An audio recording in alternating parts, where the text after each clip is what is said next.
Hello friends, mission job में आपका स्वागत है। एक और अंक जीएस का आपके लिए।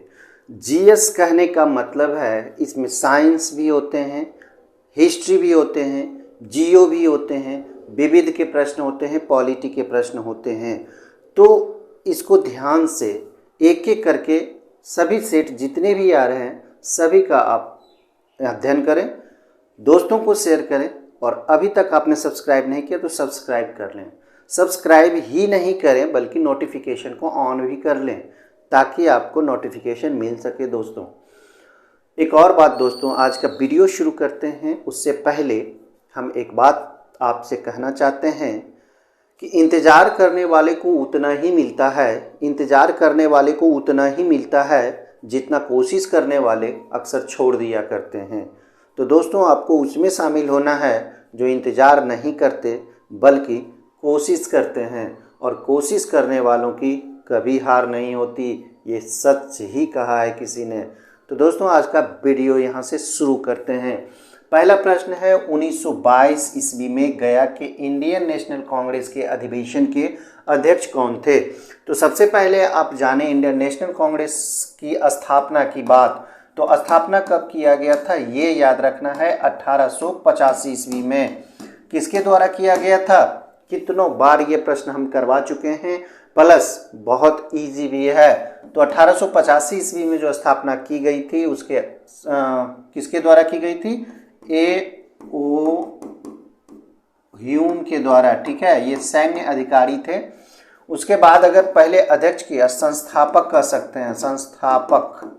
ठीक है, अध्यक्ष की अगर हम बात करें जो कि प्रथम अध्यक्ष थे, प्रथम अध्यक्ष की बात, तो प्रथम अध्यक्ष कौन थे? W.C. बनर्जी।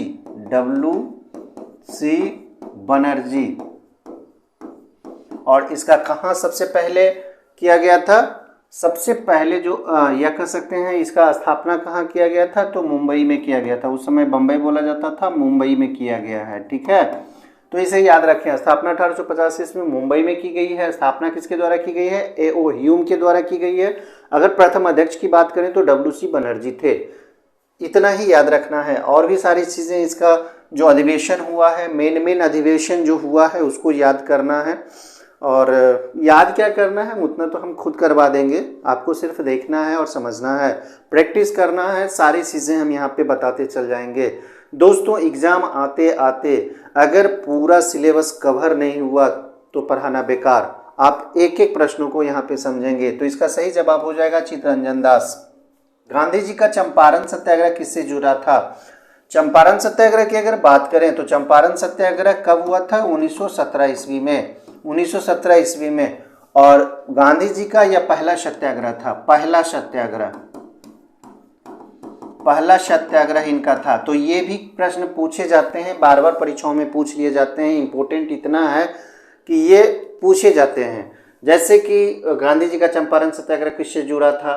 तो इसका सही जवाब हो जाएगा तिनकठिया प्रथा से। और तिनकठिया आंदोलन भी इसे कहा जाता है। पहला सत्याग्रह कब था, कौन था? तो 1917 ईस्वी में, चंपारण आंदोलन। ठीक है, इसे याद रखना है। किनके आग्रह पे आए थे? तो राजकुमार शुक्ल के आग्रह पर। ठीक है, राजकुमार शुक्ल के आग्रह पर आए थे। ठीक है, ये सामाजिक कार्यकर्ता थे राजकुमार शुक्ल, और इन्होंने आग्रह किया था महात्मा गांधी से इस सत्याग्रह को लीड करने के लिए। तो महात्मा गांधी ने चंपारण आए थे और लीड किए थे, तिनकठिया प्रथा का विरोध किए थे। तिनकठिया प्रथा क्या है ये जान लें। तो तिनकठिया प्रथा जो है वो एक बीघे में 3 कट्ठा, ठीक है, 3 कट्ठा नील की खेती करना होता था, नील की खेती करना होता था। ठीक है, तो नील की खेती जो करना होता था इसे एकदम अनिवार्य कर दिया गया था 3 कट्ठा में, इसीलिए इसे तिनकठिया प्रथा के नाम से जाना जाता है। आगे देखेंगे नंबर तीसरा, इल्तुतमिश ने बिहार में अपना प्रथम सूबेदार नियुक्त किया था। सूबेदार की बात हो रही है। दिल्ली सल्तनत का शासक था। ठीक है, और किसका गुलाम था यह? कुतुबुद्दीन ऐबक का गुलाम था। किसका गुलाम था? कुतुबुद्दीन ऐबक। का गुलाम था। कुतुबुद्दीन ऐबक की जब मृत्यु हुई थी तो इल्तुतमिश के द्वारा ही सल्तनत का शासक से नियुक्त किया गया था, दिल्ली सल्तनत का। और इल्तुतमिश की एक पुत्री थी जिसका नाम था रजिया सुल्ताना, इसे भी याद रखना है, रजिया सुल्ताना, जो कि पहली महिला शासिका थी, पहली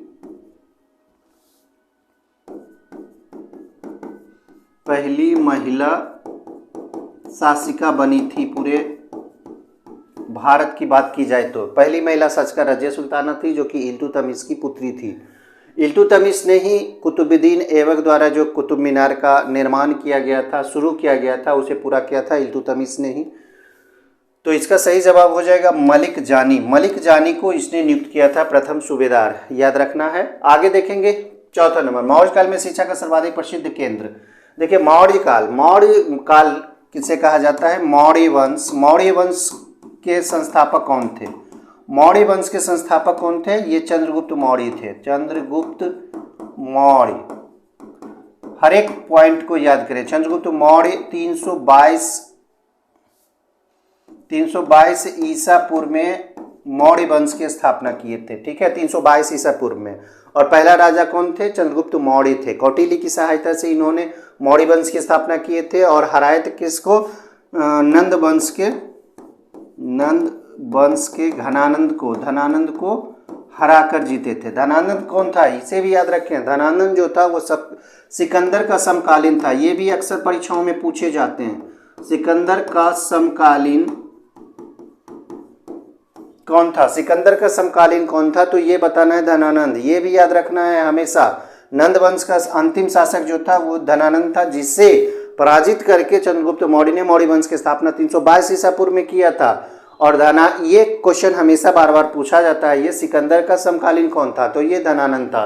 तो इसे याद रखना है। तक्षशिला जो था ये शिक्षा का सर्वाधिक प्रसिद्ध केंद्र था। तक्षशिला अभी कहाँ पे है? पाकिस्तान में आता है। केवल वो स्तंभ जिसमें अशोक ने स्वयं को मगध का सम्राट कहा है। एक ऐसा, ये तो हम कितने बार बता चुके हैं कि अशोक ने शिलालेखों की जो स्थापना किए थे, वो शिलालेख था, स्तंभ लेख था, गुहा लेख था। ये 3 प्रकार के शिलालेख थे, कह सकते हैं। उसमें से मस्की का जो लघु शिलालेख है, मास्की भी इसे बोला जाता है, इसमें सौम्य को मगध का सम्राट कहा है। अशोक ने इसमें क्या लिखा है? सौम्य को मगध का सम्राट लिखा है, सिर्फ मस्की में, ठीक है, इसीलिए ये इम्पोर्टेंट है। और प्रियदर्शी अशोक जो है ये भी इसमें वर्णित है। प्रियदर्शी जो इनका नाम था, ये भी इसमें मस्की का लघु शिलालेख जो है इसमें वर्णित है। अगर रानी का स्तंभ लेख की बात करें तो इसे कौशाम्बी का जो अभिलेख है, इसमें इसे रानी का स्तंभ लेख भी कहा जाता है। आगे देखेंगे सर्वाधिक महिला साक्षरता वाला जिला, ये बिहार का पूछ रहा है। सर्वाधिक महिला साक्षरता वाला जिला ये बिहार का पूछा जा रहा है। सेंसस 2011 पढ़ना है, जनगणना पढ़ना है, उसे जरूर पढ़ लें। एक एक करके उसमें जितने भी पॉइंट्स हैं उसे आप रट लें। देखिए सर्वाधिक अगर साक्षरता की बात करें, बिहार में सर्वाधिक साक्षरता, ठीक है, बिहार की हम बात कर रहे हैं, ध्यान देना है, बिहार की बात कर रहे हैं। बिहार में सर्वाधिक साक्षरता कहाँ है? रोहतास में है। रोहतास में सर्वाधिक साक्षरता। अगर यहाँ पे पूछा जा रहा है सर्वाधिक महिला साक्षरता, तो ये मुंगेर में है, याद रखना है, ये मुंगेर में है, जो कि ऑप्शंस में नहीं है। अगर यहाँ पे लिंगानुपात की बात करें तो गोपालगंज जो है, बिहार का गोपालगंज, यहाँ लिंगानुपात सर्वाधिक है, सर्वाधिक है।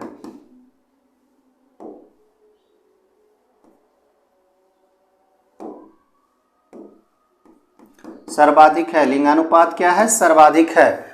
गोपालगंज में 1015, याद रखना है, 1015 है प्रति 1000 पुरुष पर गोपालगंज में महिला ये लिंगानुपात। तो ये बहुत इंपॉर्टेंट है। रोहतास इंपॉर्टेंट है, मुंगेर इंपॉर्टेंट है, 2 कारण से। एक तो सर्वाधिक महिला साक्षरता है, दूसरा कि यहाँ लिंगानुपात सबसे कम है। लिंगानुपात जो है मुंगेर में, लिंगानुपात सबसे कम है, सबसे कम है, यानी कि बिहार में सबसे कम लिंगानुपात कहाँ है? मुंगेर में 879 है, मात्र 879 है। इसलिए ये भी इम्पोर्टेंट है, मुंगेर यहाँ इम्पोर्टेंट है, गोपालगंज इम्पोर्टेंट है और रोहतास इम्पोर्टेंट है। तो तीनों को याद रखना है। रोहतास जो सर्वाधिक साक्षरता वाला जिला है बिहार का, और सबसे कम की अगर बात करें सर्वाधिक महिला साक्षरता की बात करें तो ये मुंगेर है। और गोपालगंज किस लिए प्रसिद्ध है? लिंगानुपात में सर्वाधिक है, और लिंगानुपात में सबसे कम कहाँ है? तो मुंगेर है। इसे याद रखें, बहुत इंपॉर्टेंट है ये सवाल। उसके बाद देखिए, बिहार में जयप्रकाश नारायण अखिल भारतीय आयुर्विज्ञान संस्थान, इसे याद रखना है। ये कहाँ स्थित है? ये पटना में स्थित है। ठीक है, आगे देखेंगे 8वां नंबर सवाल, बिहार में सर्वप्रथम किस बैंक की स्थापना की गई थी? देखिए, बिहार में सबसे पहले किस बैंक की स्थापना की गई थी ये बताना है। तो सबसे पहला जो बैंक था ये नेशनल बैंक इलाहाबाद बैंक की स्थापना की गई थी। बिहार की बात यहाँ पे हो रही है। दोस्तों, किसी भी परीक्षा की तैयारी अगर करते हैं तो आप प्रैक्टिस जरूर करें, और जब तक प्रैक्टिस नहीं करेंगे तब तक आपका कुछ नहीं हो सकता। सिर्फ पढ़ने से, रट्टा मारने से कुछ नहीं होता है। आपको तभी याद रखना होगा जब आप प्रैक्टिस करते हैं। अक्सर लोग ये कहते हैं कि हम पढ़ते हैं और याद नहीं रहता है, भूल जाते हैं। इसका मुख्य कारण क्या है? ये प्रैक्टिस जब तक आप नहीं करेंगे। तो प्रैक्टिस क्या है? सेट लगाना। इस तरह के वीडियो को देखना। आप तो किताबी भाषा पढ़ लिए हैं, तो आप इस तरह के जब वीडियो देखेंगे तब अपने आप को मूल्यांकन कर सकेंगे कि आप कितने पानी में हैं, आप कितना सही कर सकते हैं। अगर जैसे 50 जीएस के सवाल हैं, अगर आप 40 प्लस करते हैं तो अपने आप को सिक्योर समझ सकते हैं कि आप सिक्योर हैं, आपकी पढ़ाई अच्छी है, आपकी तैयारी अच्छी है। तो इस तरह से आप मूल्यांकन करें, और मूल्यांकन के लिए आपको प्रैक्टिस की ज़रूरत होगी। और प्रैक्टिस तभी होगा जब आप इस तरह के वीडियो देखेंगे, और एक एक चीज़ को स्किप भी ना करें, ना स्किप करें, और ना ही थोड़ा सा देख लिए उसके बाद छोड़िए, इस तरह से भी नहीं करें। जब भी आप देखें तो पूरा वीडियो देखें, आपको सारी जानकारी यहाँ पे मिलेगी। एक एक प्रश्न का आपको यहाँ पे डिस्कशन मिलेगा। वर्धमान महावीर ने कहाँ निर्वाण प्राप्त किया था? तो निर्वाण की बात अगर यहाँ पे की जा रही है तो हम सीधा सीधी बता देंगे कि आप बिहार के पावापुरी में निर्वाण प्राप्त किए थे महावीर। तो आप एक सवाल समझ गए, लेकिन आप जन्म के बारे में आप तो नहीं समझे। अगर आप पढ़े हुए हैं तो याद है भी, नहीं भी याद है, कन्फ्यूजन है कि पावापुरी होगा या राजगीर होगा या नालंदा होगा या वैशाली होगा, क्योंकि संबंधित तो सभी से हैं। ठीक है, तो याद रखना है पावापुरी में निर्वाण प्राप्त हुआ है, जबकि जन्म की अगर बात करें तो ये वैशाली है। तो इस तरह से प्रश्नों को याद रखना है। तो सारी चीज़ों को हम यहाँ पे बताना चाहते हैं। ठीक है, ये निर्वाण प्राप्त किए हैं तो कहाँ किए हैं, और जन्म हुआ है तो कहाँ हुआ है, तो ये भी हम यहाँ पे बता देते हैं। तो ये वीडियो देखने से ये एक आपको फ़ायदा होता है कि उस क्वेश्चन का डिस्कशन हो जाता है। ठीक है, पूरी तरह से क्वेश्चन आप दिमाग में बैठ जाता है। मुगल काल में बिहार आने वाला प्रथम विदेशी यात्री की चर्चा यहाँ पे की गई है। तो ये कौन था? ये मुल्ला तकिया था, जो कि बिहार होते हुए बंगाल गया था। कहाँ गया था? बिहार होते हुए ये बंगाल गया था। मुगल काल में आया था, और उस समय जो राजा था वो कौन था? अकबर था। ये भी याद रखना है आपको। मुगल काल में कौन राजा था? अकबर था, और यह बंगाल की यात्रा किया था बिहार होते हुए मुल्ला तकिया। चलिए 11 नंबर सवाल को हम लोग देखेंगे। 11 नंबर सवाल कहता है मुद्रा आपूर्ति किसके द्वारा नियंत्रित की जाती है? देखिए, क्वेश्चन हमेशा पढ़ लें। क्वेश्चन पढ़ने से आपको सभी आसान लगने लगेंगे। क्वेश्चन समझ जाएंगे तो आपको आसानी से ऑप्शंस के द्वारा आप आंसर कर सकते हैं। मुद्रा आपूर्ति नियंत्रित की जाती है, कंट्रोल की जाती है, इसे बताना है। तो इसका सही जवाब हो जाएगा भारतीय रिजर्व बैंक, जिसे हम लोग आरबीआई के नाम से भी कहते हैं। रिजर्व बैंक ऑफ इंडिया इसे बोला जाता है। इसकी स्थापना की अगर हम बात करें तो स्थापना कब हुआ था? 1 अप्रैल 1935 ईस्वी को। 1 अप्रैल 1935 ईस्वी को इसकी स्थापना की गई थी, आरबीआई की स्थापना की गई थी। और उस समय यह निजी संस्थान था। और गवर्नर की अगर बात करें, प्रथम गवर्नर की अगर हम बात करें तो कौन था? ओसबॉर्न था। ओसबॉर्न इसका नाम था। ठीक है, प्रथम गवर्नर ओसबॉर्न था। इसका राष्ट्रीयकरण किया गया जब देश आजाद हुआ था, तो इसका राष्ट्रीयकरण किया गया था। कब? 1949 ईस्वी में। याद रखना है, 1949 ईस्वी में इसका राष्ट्रीयकरण किया गया था। और 1 अप्रैल 1935 ईस्वी को इसकी स्थापना की गई थी। और आप जानते होंगे कि भारत का जो वित्तीय वर्ष शुरू होता है वो 1 अप्रैल से ही शुरू होता है। तो ये भी आप याद रखें कि भारत का वित्तीय वर्ष जो होता है कब से शुरू होता है, तो 1 अप्रैल से यह शुरू होता है। राष्ट्रीयकरण 1949 ईस्वी में किया गया था और भारत जब आज़ाद हुआ था, कहने का मतलब है 1947 ईस्वी को, ठीक है, 1947 ईस्वी को। तो इस समय जो गवर्नर था उसका क्या नाम था, उस समय जो गवर्नर था उसका नाम था सीडी देशमुख, ये भी याद रखना है, सीडी देशमुख था उस समय गवर्नर। तो भारतीय रिजर्व बैंक, और इसका मुख्यालय कहाँ है, अभी जो मुख्यालय है आप जानते होंगे मुंबई में है, अभी इसका मुख्यालय कहाँ है, मुंबई में है। लेकिन पहले जब इसकी स्थापना हुई थी तो उस समय इसका मुख्यालय कहाँ था, तो इसका मुख्यालय जो था, इसे याद रखें, इसका मुख्यालय कोलकाता था। इसका पहले मुख्यालय जब स्थापित हुआ था तो इसका मुख्यालय कोलकाता था। जब बाद में 1937 ईस्वी में यह कोलकाता से कहाँ चला आया, मुंबई चला आया। तो हर एक पॉइंट आपके लिए बेहद इंपॉर्टेंट है। आप अब आगे देखेंगे 12 नंबर सवाल। 12 नंबर कहता है मानव विकास सूचकांक किसने विकसित किया था। तो मानव विकास सूचकांक विकसित करने की अगर बात है तो यह 2001 ईस्वी में विकसित किया गया था। किसके द्वारा विकसित किया गया था, तो यह था महबूब उल हक था, जो कि पाकिस्तान के अर्थशास्त्री थे, ठीक है, याद रखना है, पाकिस्तान के अर्थशास्त्री थे, ठीक है। और इनके द्वारा ही ये मानव विकास सूचकांक विकसित किया गया था, जिसे 2001 ईस्वी से लागू किया गया था, याद रखना है। आगे चलें, नंबर 13, कृषि उत्पादकों की कोटि किस प्रकार निर्धारित की जाती है। कृषि उत्पादकों की बोला जा रहा है, तो यह एग मार्क है। देखिए एग मार्क के बारे में आप जानते होंगे, एग मार्क है, यह 1937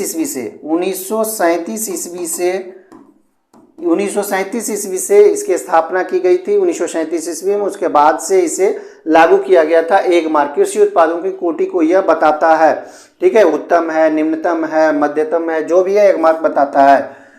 एक है ISI, इसे ISI मार्का भी बोला जाता है। ISI मतलब होता है इंडियन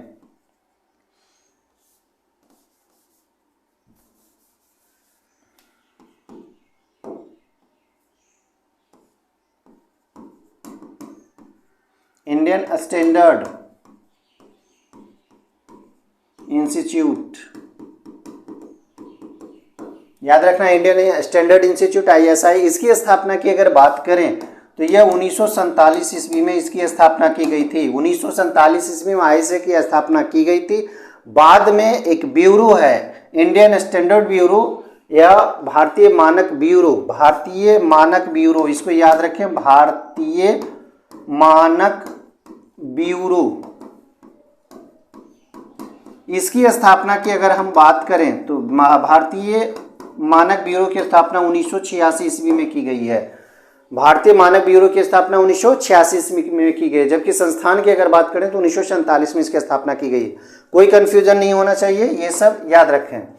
14 अंग्रेजों द्वारा निम्नलिखित किस क्रांतिकारी को फांसी की सजा दी गई थी। तो ये 4 ऑप्शन में से आपका जो ऑप्शन होगा ये राजगुरु होगा। राजगुरु को सुखदेव और भगत सिंह के साथ फांसी दी गई थी। कब दी गई थी, तो 23 मार्च को दी गई थी। 23 मार्च को दी गई थी। कब दी गई थी, 1931 ईस्वी को, याद रखना है इस चीज को। राजगुरु को जो फांसी दी गई थी वो सुखदेव और भगत सिंह के साथ दी गई थी 23 मार्च 1931 ईस्वी में। अगर जतीन दास की बात करें तो जतीन दास 63 दिनों तक भूख हड़ताल किए थे। भूख हड़ताल किए थे। कहाँ किए थे, याद है, लाहौर जेल में थे ये बंद, और वहां पे इन्होंने 63 दिन का भूख हड़ताल किए थे और ये इनकी मृत्यु हुई थी, ठीक है, इनकी मृत्यु हुई थी। ये कब की बात है, 1929 की बात है, ठीक है, 1929 की बात है। 63 दिनों तक भूख हड़ताल लाहौर जेल में किए थे। किस लिए, क्योंकि वहाँ पे विधि व्यवस्था ठीक नहीं था और जो भी कैदी थे उनके साथ व्यवहार सही नहीं होता था। इसके विरोध में उन्होंने 63 दिनों तक लगातार भूख हड़ताल किए थे और लास्ट में उनकी मृत्यु हुई थी लाहौर जेल में। चंद्रशेखर आज़ाद कहाँ मरे थे, ये इलाहाबाद के एक पार्क में शहीद हुए थे। कल्पना दत्त को आप पहचानते होंगे। कल्पना दत्त कौन थे, तो चटगांव शस्त्रागार, ठीक है, शस्त्रागार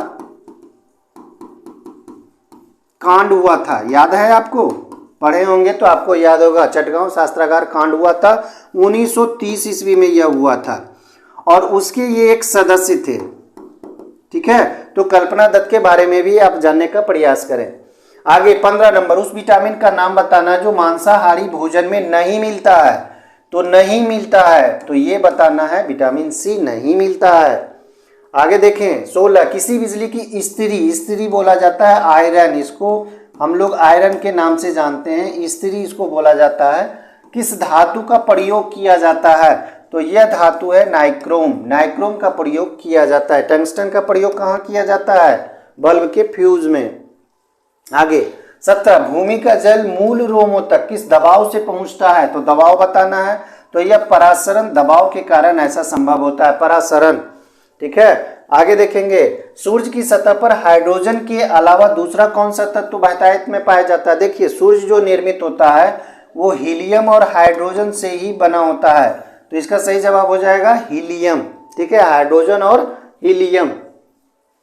केप ऑफ गुड होप के रास्ते भारत तक समुद्री रास्ते की खोज देखिए 1498 ईस्वी, 1498 ईस्वी, इसे याद रखना है। वास्को डी गामा भारत पहुंचा था।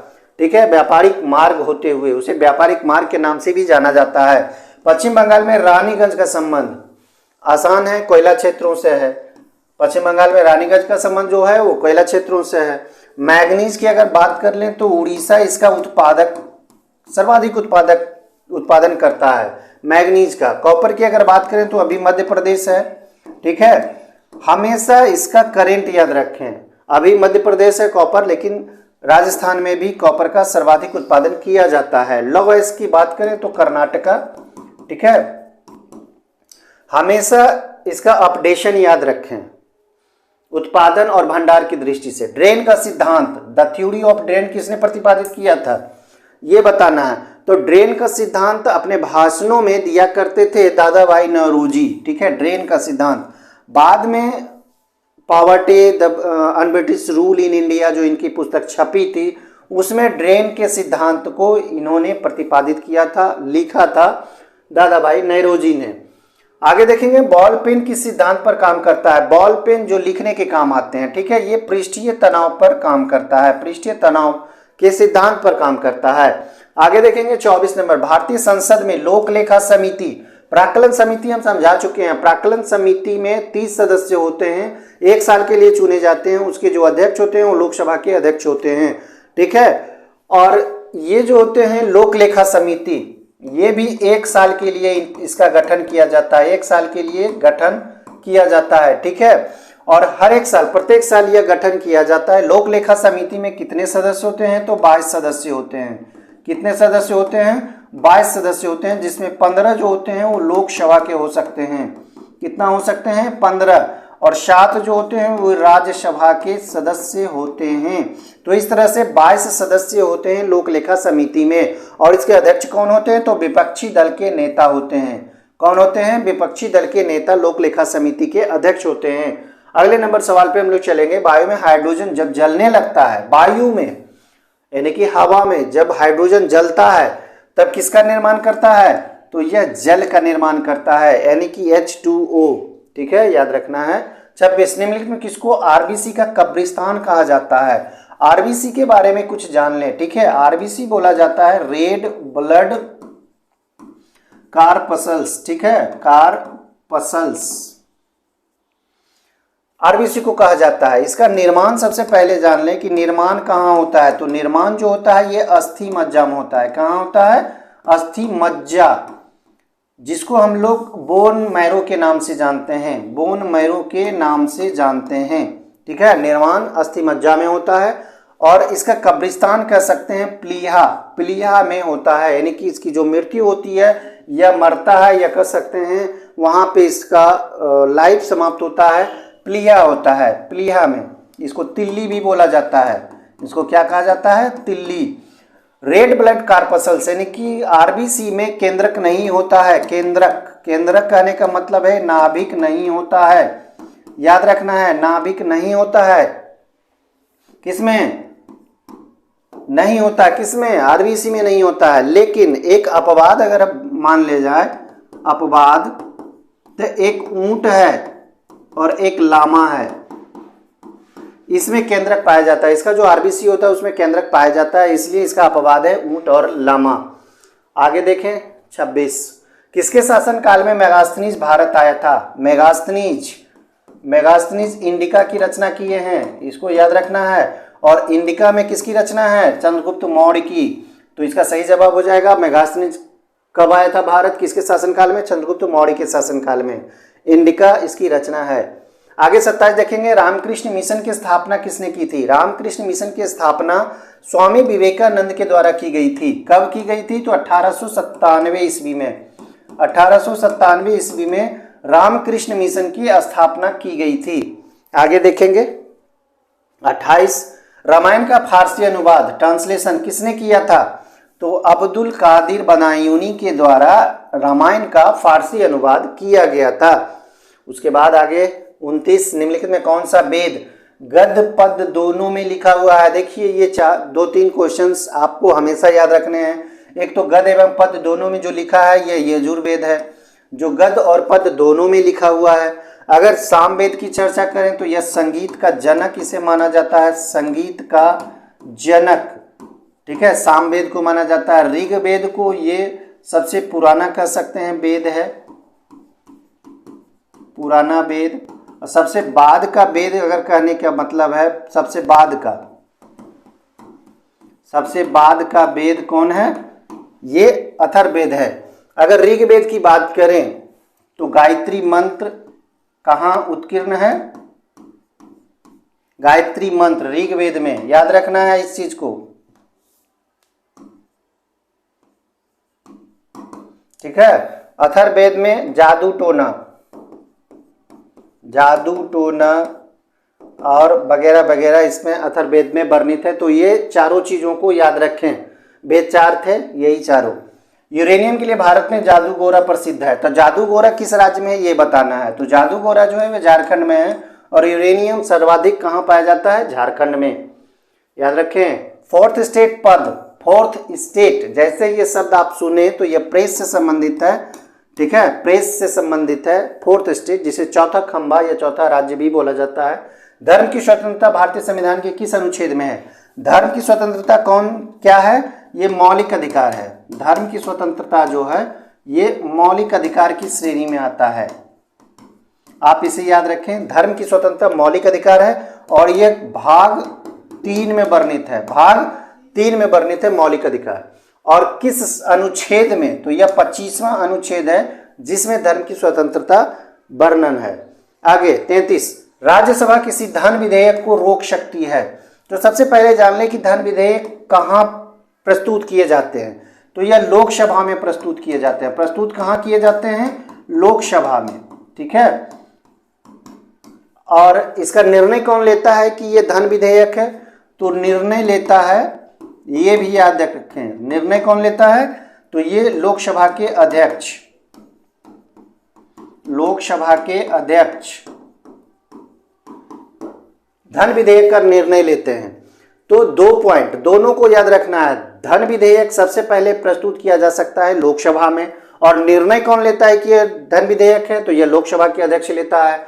और धन विधेयक को रोक सकता है 14 दिन तक ही राज्यसभा, ठीक है, 14 दिन तक। आगे देखेंगे, लोकसभा के 2 सत्रों के बीच का समय पूछ रहा है। तो यह 6 मास से अधिक नहीं होना चाहिए। लोकसभा के 2 सत्रों के बीच का समय जो है वो 2 मास यानी कि 6 मास से अधिक नहीं होना चाहिए। स्वतंत्र भारत के प्रथम गवर्नर जनरल की बात की जा रही है।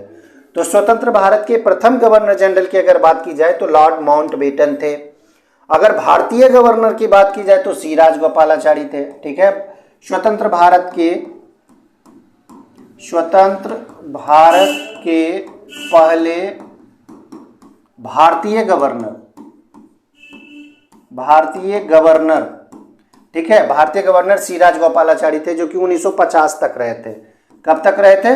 1950 तक, ठीक है। लॉर्ड माउंटबेटन आज़ादी के समय थे, ठीक है, जैसे ही स्वतंत्र हुआ था भारत तो उस समय लॉर्ड माउंटबेटन थे। और उससे पहले यानी कि भारत आज़ाद नहीं हुआ था तो भी लॉर्ड माउंटबेटन थे। तो इसे याद रखना है। आगे देखेंगे 36 जब भारत को आज़ादी मिली उस समय ब्रिटेन के प्रधानमंत्री कौन थे? ये भी क्वेश्चन बार बार पूछा जाता है, ये भी क्वेश्चन बार बार पूछे जाते हैं। तो ये क्लीमेंट एटली है, क्लीमेंट एटली है जो कि जिस समय भारत को आज़ादी मिली थी तो उस समय ब्रिटेन के प्रधानमंत्री थे।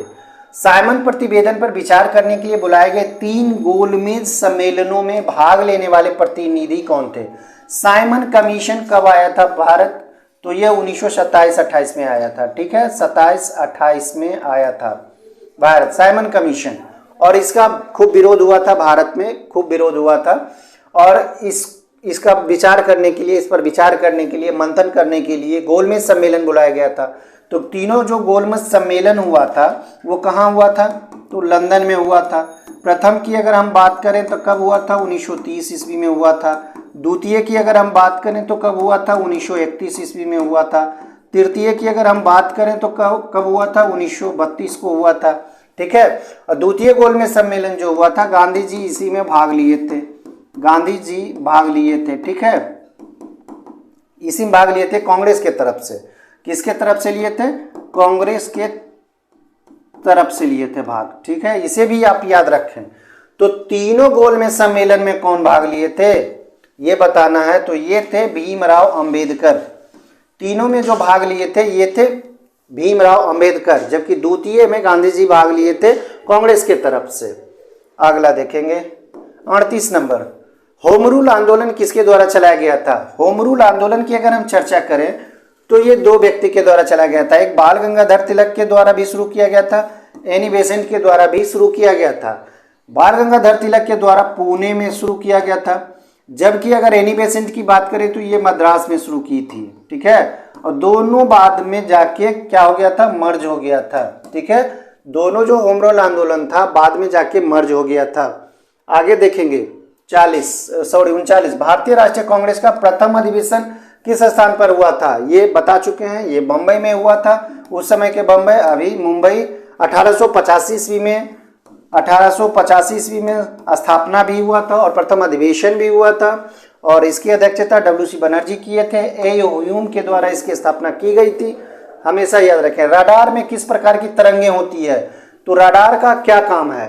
रडार जैसे वायुयान है, जलयान है, दूर की चीज से ही, दूर से ही यह डिटेक्ट कर लेता था। ये क्या कर लेता है? रडार डिटेक्ट कर लेता है दूर से ही।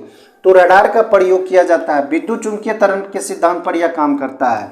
विद्युत चुंबकीय तरंग के सिद्धांत पर रडार कार्य करता है।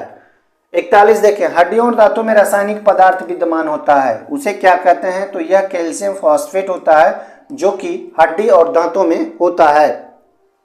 आगे देखेंगे 43 नंबर, कौन सी गैस वायुमंडल में नहीं होती है?